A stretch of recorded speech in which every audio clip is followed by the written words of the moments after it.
Good morning everyone.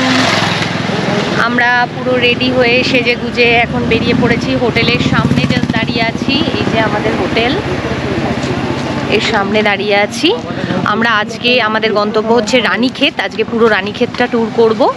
গাড়ির জন্য wait করছি। এবার প্রথম যে স্পটে পৌঁছবো রোজের মতো তোমাদের সঙ্গে সেখানে পৌঁছে দেখা হবে। তোমাদের সঙ্গে রাস্তার কোনো ভালো ভিউ সব কিছু শেয়ার করতে থাকবো, সঙ্গে থাকো। আর রোহনের সাজটাও একবার দেখিয়ে নিই, নাহলে পরে কমপ্লেন করবে। এই যে দেখে নাও, ও সেজে গুজে রেডি। এই যে আমার শাশুড়ি, আমার মা, আর এই যে এখানে বাবা। হ্যালো বলে দাও। Hello, hi. চলো তোমাদের সঙ্গে গাড়িতে উঠে তারপর প্রথম স্পটে পৌঁছে দেখা হচ্ছে। টাটা।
কাঁইচি ধাম নৈনিতাল থেকে মাত্র 20 কিলোমিটার দূরে সমুদ্রপৃষ্ঠ থেকে 1400 মিটার উচ্চতায় অবস্থিত এই তীর্থস্থানটি শ্রী নিম করোলি বাবা মহারাজজির প্রতি নিবেদিত। জানা যায় 1964 সালে শ্রী নিম করোলি বাবা এই পুণ্য তীর্থস্থানটি স্থাপন করেন। কথিত আছে তিনি নিজে ছিলেন ভগবান হনুমানজির ভক্ত এবং তাঁর আশীর্বাদ পেতেই ভক্তগণ দলে দলে এই মন্দিরে ভিড় করেন। মন্দিরটি ভজন কীর্তনে সদাই মুখরিত থাকে। মন্দিরটির কাছেই একটি গুহাও রয়েছে, যেখানে নিমকরোলি বাবা পূজা করতেন, তপস্যা করতেন বলে জানা যায়।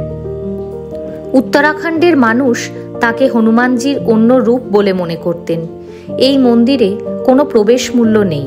ভোর 5টা থেকে এই মন্দির ভক্তদের জন্য খুলে দেওয়া হয়, বন্ধ হয় বিকেল 4টে। দিনের শুরুতেই এই অপরূপ সুন্দর মন্দিরটি দর্শন করে অপার শান্তি লাভ করলাম আমরা সবাই।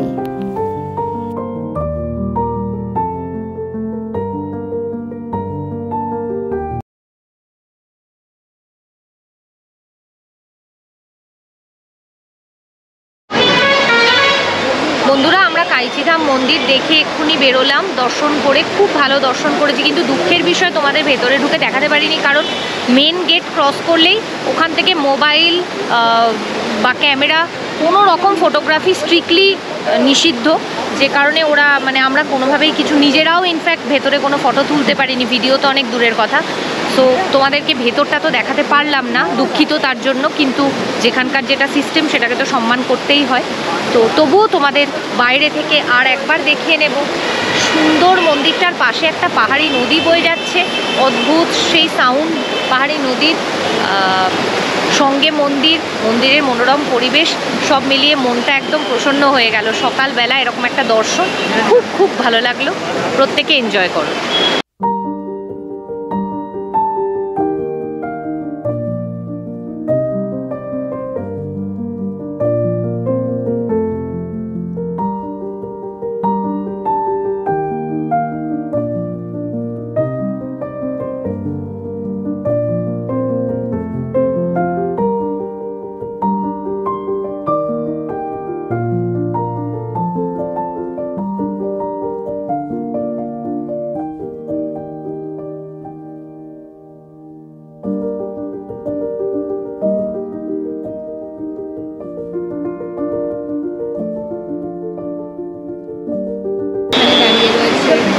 কিছু বলবে, কেমন লাগলো?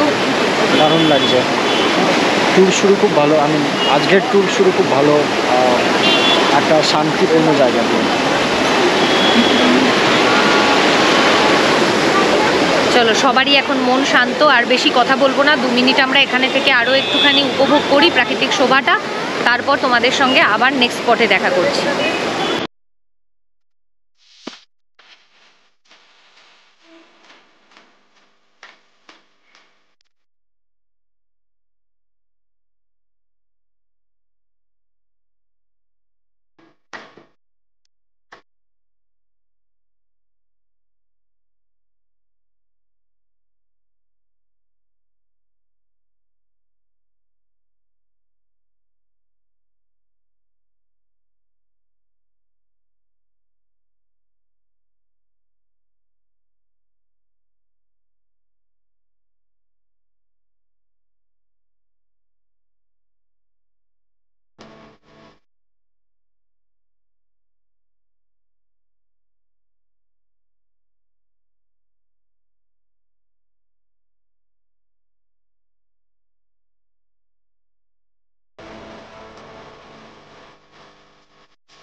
বন্ধুরা, আমরা পৌঁছে গেছি রানীক্ষেত শল ফ্যাক্টরিতে।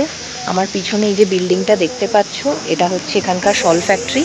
কিন্তু আমি আর রোহন জাস্ট একবার ভেতরটায় উঁকি মেরে দেখেছি। এখানে খুব ইন্টারেস্টিং কিছু আলাদা করে দেখার মতো, ভিডিও করার মতো কিছু নেই। আমাদের এই মুহূর্তে কোনো উলেন্স কিছু কেনার প্ল্যানও নেই।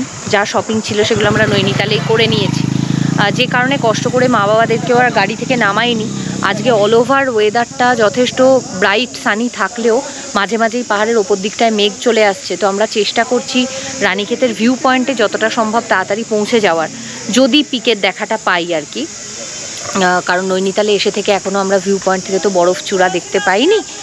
তো যে কারণে এটাকে আর বিশেষ করে এখানে টাইম ওয়েস্ট করব না, তোমাদেরকে শুধু বাইরে থেকে একবার দেখিয়ে দিই ঘুরে ওভারঅল জায়গাটা কীরকম। জায়গাটা খুবই সুন্দর, খুবই নিরিবিলি, কিন্তু ভেতরটায় আর আমরা আলাদা করে ঢুকছি না। একবার ভিউটা দেখে নাও।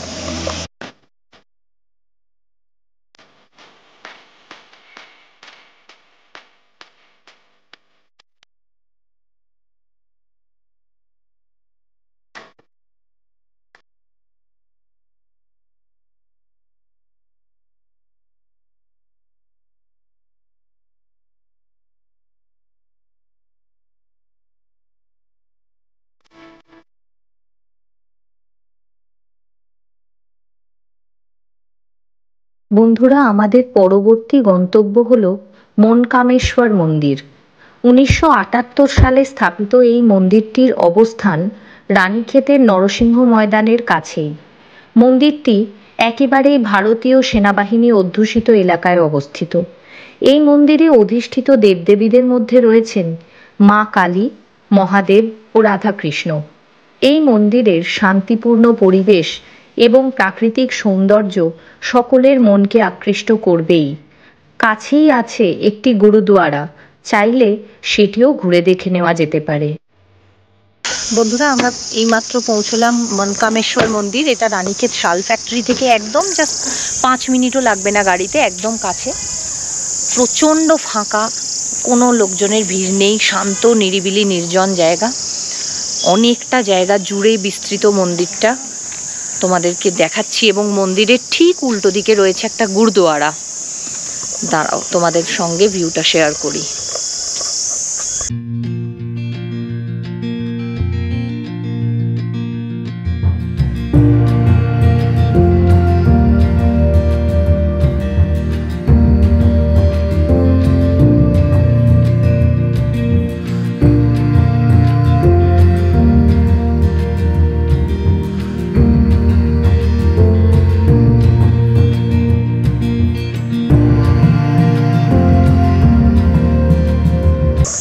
খুব সম্ভবত এই মন্দিরেরও ভেতরে ফটো তোলা নিষিদ্ধ, তো ভেতর থেকে তো দেখাতে পারবো না। যতটা সম্ভব তোমাদেরকে বাইরে থেকেই দেখিয়ে দিচ্ছি, যদি ভেতরে অ্যালাউ করে তাহলে দেখাতে পারবো।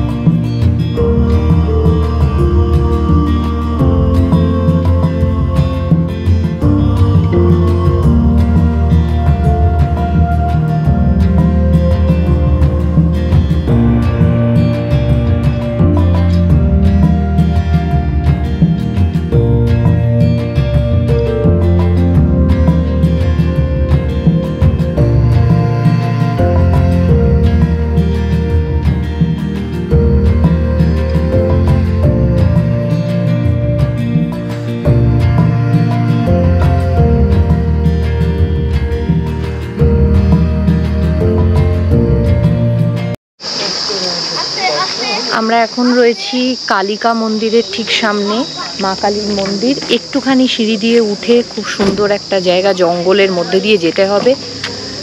পথটা তোমাদের একটু দেখাবো স্টার্টিংয়ে।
বন্ধুরা, কালিকা মাতা মন্দিরের একটা বেশ অ্যাডভেঞ্চার ফিল হচ্ছে। হ্যাঁ, একটা মিনি হাইকিং টাইপের ব্যাপার এসছে। আমরা যেখানটা দাঁড়িয়ে আছি আর মন্দিরের প্রবেশদ্বার থেকে যে রাস্তাটা, পুরো ঘন দু সাইডে জঙ্গলের মধ্যে দিয়ে বেশ চওড়া ফ্ল্যাট কিছু সিঁড়ি আছে। মোটামুটি ধরো আন্দাজ গোটা 35-40 সিঁড়ি পার হয়ে উঠে যাবে মেন মন্দিরের চূড়ায়।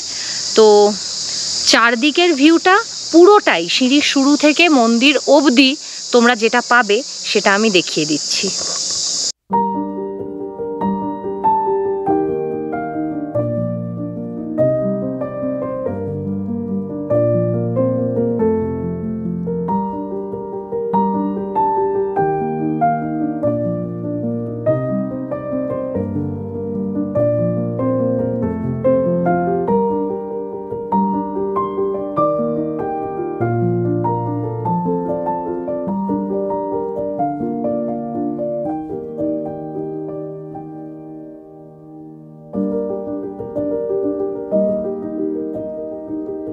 বন্ধুরা, এই মুহূর্তে আমরা দাঁড়িয়ে আছি রানীক্ষেত গলফ কোর্সের মাঠের ধারে। গলফ কোর্সটা দিনের বেলা যখন গেলাম আমরা তখন বন্ধ ছিল না, খোলাই ছিল। কিন্তু আমাদের যেখানে রানীক্ষেতে লাঞ্চের জন্য বিশেষ কোনো বেশি প্রভিশন নেই, একটা দুটো রেস্টুরেন্ট। এবার এত বেশি রাশ ট্যুরিস্টের, ওখানে এতটা টাইম লেগে গেল যে আমরা এখানে যখন এসছি গলফ কোর্সের গেট ততক্ষণে বন্ধ করে দিয়েছি। আর পুরো জায়গাটা ভীষণ রেস্ট্রিক্টেড, বিকজ পুরোটাই মিলিটারি এরিয়া। সেই কারণে খুব বেশি ডিসিপ্লিন এবং টাইম মেনটেন করে এরা চলে। তো কিছু তো করার নেই। আমি বাইরে থেকেই আমরাও দেখছি, তোমাদেরকেও একটু ভিউটা দেখাচ্ছি। খুব দিগন্ত বিস্তৃত একটা গলফ কোর্স, খুব বড়, খুব সুন্দর, ভিউটা খুব সুন্দর।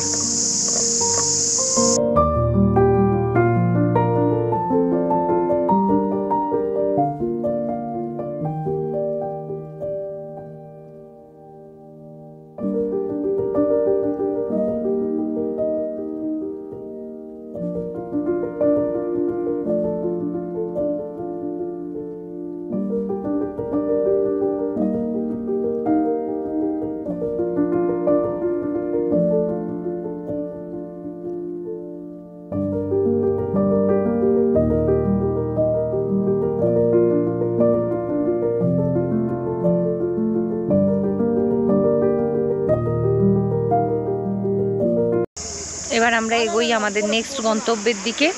সেখানে পৌঁছে তোমাদের সঙ্গে আবার দেখা করছি।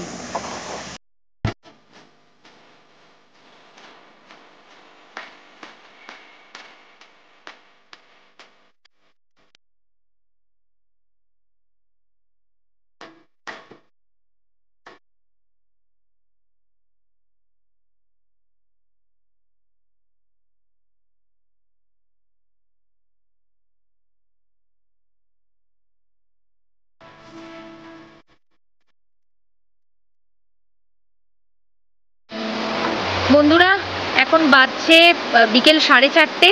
আমি এখন দাঁড়িয়ে আছি কোশি নদীর ধারে। রানীক্ষেত থেকে আমরা এখন নৈনিতালে ফিরছি। তো অন দ্য ওয়ে পড়েছে কোশি নদীর ওপরে ফ্রগ পয়েন্ট বলে একটা স্পট আছে, খুব পপুলার। ফ্রগ পয়েন্ট এই কারণে নাম, আমি যখন তোমাদের দেখাবো তোমরা বুঝতে পারবে যে একটা নদীর ওপর একটা বড় কালো পাথর আছে, যেটাকে দেখলে মনে হয় ব্যাঙের মতো শেপ। এই কারণে ওটার নাম হচ্ছে ফ্রগ পয়েন্ট। ওখানে ফটোগ্রাফি অনেক কিছু মানে প্রভিশনগুলো রয়েছে।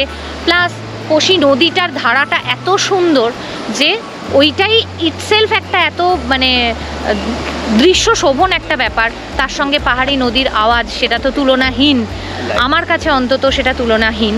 তো আমরাও ওখানে কিছুক্ষণ, বেশিক্ষণ না হোক, কারণ আকাশ একটু মেঘলা হয়ে এসছে, যে কোনো মুহূর্তে অন্ধকারও নেমে যাবে। তো কিছুক্ষণ টাইম কাটাবো। তোমরা আমাদের সঙ্গে ক্যামেরার মাধ্যমে সঙ্গে থাকবে, এনজয় করো।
টপটাতে ফাঁকা জায়গাটা যেখানে দেখছো ওখান থেকে পাহাড়ি রাস্তা ধরে আমরা চলে এসেছি নদীর ধারে। পেছনে দেখতে পাচ্ছ আমার পাশে কি ফোর্সে কোশি নদীটা যাচ্ছে, প্রচণ্ড কারেন্ট। আর অবশ্যই যেটা আমি যে কোনো পাহাড়ে গেলে একটু নাগালের মধ্যে নদী ফেলে করে থাকি, আমিও করি, রোহনও করে, সেটা হচ্ছে নদীর জলে একটু হাত ডোবানো। এই কাজটা তো অবশ্যই করব, হাত লাল হয়ে যাক, অবশ হয়ে যাক, যাই হয়ে যাক, এটা অন্তত একটুখানি করব।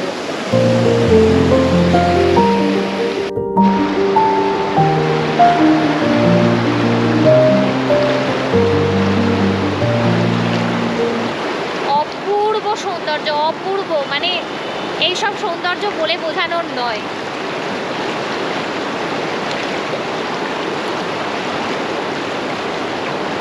যারা এই ট্যুরটা করতে আসবে রানীক্ষেত থেকে ফেরার পথে বা কৌশানি যাওয়ার পথে, যেখানে এই পয়েন্টটা পাবে, এই এক্সপিরিয়েন্সটা প্লিজ রিকোয়েস্ট করব তোমরা মিস করো না। বারবার অনুরোধ করছি, এই কাজটা, এই অ্যাক্টিভিটিটা অন্তত তোমরা করো। সাহস করে একটু এখানে নেমে এই নদীর ধারে 5টা মিনিট অন্তত নিজের সঙ্গে কাটিয়ে যেও, একটু আফসোস করবে না জীবনে, এটুকুনি গ্যারেন্টি দিতে পারি। এই হচ্ছে সেই ফ্রগ পয়েন্ট বন্ধুরা, যেটা দেখার জন্য এখানে মূলত আসা। কিন্তু আমাকে যদি ব্যক্তিগতভাবে জিজ্ঞাসা করো, তাহলে আমি ফ্রগ পয়েন্ট দেখার জন্য আসিনি, আমি এসছি কোশি নদীটা দেখার জন্য। আমার পাহাড়ি নদী ব্যক্তিগতভাবে খুব ভালো লাগে, খুব। তোমরা যারা আমাদের সিল্ক রুট ব্লগ দেখেছো তারা অলরেডি জানো যে বিদিয়াংয়ে আমরা যখন এরকম একটা এক্সপিরিয়েন্স করেছিলাম, যদি সেই নদীটা যদিও এর থেকে অনেক ছোট ছিল, এতটা জলের ধারা ছিল না, কিন্তু তবুও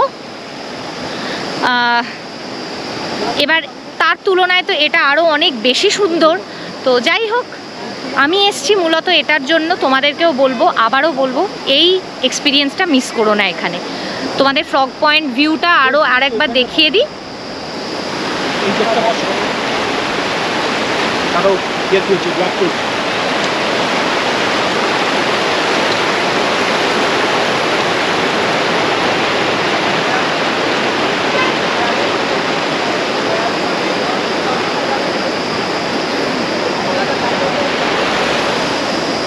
এবার আমরা 5-10 মিনিট এখানে একটু নিজেরা এনজয় করে তারপর নৈনিতালের পথে রওনা দেব।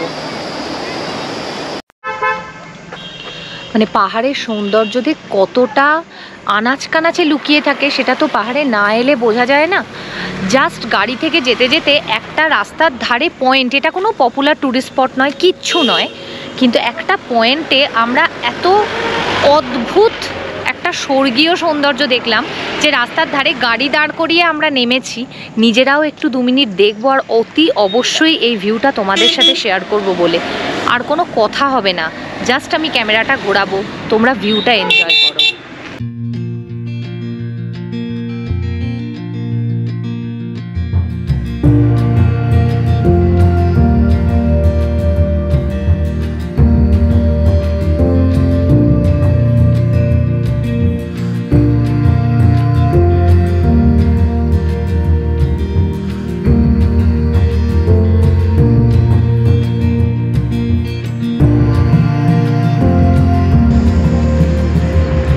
বলবে কি? আমি এটার ছবি আগে দেখেছি, এটা প্রথম মানে উইটনেস করলাম। এর আগে আমি এরকম দেখিনি, সত্যি কথা। মানে আমি উপরে, আমার নিচে এরকম সমুদ্রের মতো মেঘ।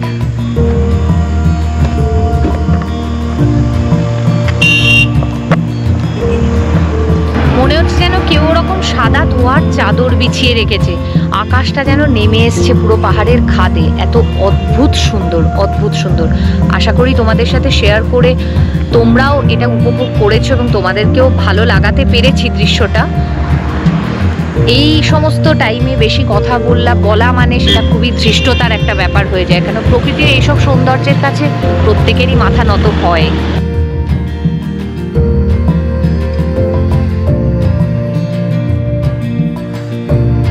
আমাদের রানীক্ষেত সফরের ইতি টানব আজ এখানেই। অপেক্ষায় রইলাম শেষ দিন নৈনিতাল সফরের আবার নতুন কিছু অভিজ্ঞতা সংগ্রহ করার। দেখা হচ্ছে তোমাদের সাথে আবার পরবর্তী পর্বে।